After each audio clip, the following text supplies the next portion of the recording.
itu korup apa? Yang dikorupsi apa? Ya dibuktikan apa?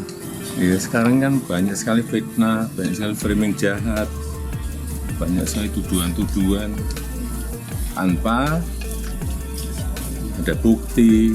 Terkait masuknya nama Jokowi dalam daftar tokoh terkorup yang dirilis CCRP, kini isu tersebut makin meluas dan menjadi sorotan publik, terutama di dunia media sosial.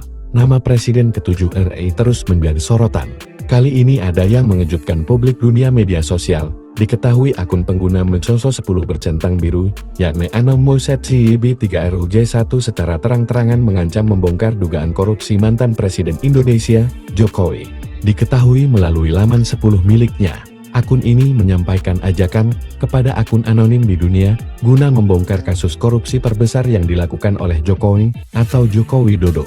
Memanggil semua anonim di seluruh dunia, perhatian, kita harus membongkar korupsi terbesar di dunia, mantan Presiden Indonesia, Joko Widodo, tulis akun tersebut. Tak pelak cuitan dari akun ini pun kemudian menjadi viral dan menuai berbagai reaksi di laman Mensos 10. Beragam komentar dari netizen atau warganet pun bermunculan guna menanggai cuitan akun anonimus tersebut.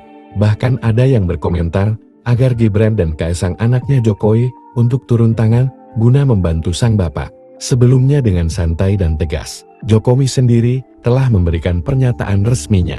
Jokowi menganggap bahwa status tokoh terkorup itu merupakan tuduhan jahat. Ditanyakan saja ke sana, orang kan bisa memakai kendaraan apapun, bisa pakai NGO, partai, atau ormas untuk menuduh, membuat framing jahat, membuat tuduhan jahat-jahat seperti itu ya, ujar Jokowi saat ditemui di kediamannya di Solo, Jawa Tengah, Selasa 31 Desember 2024.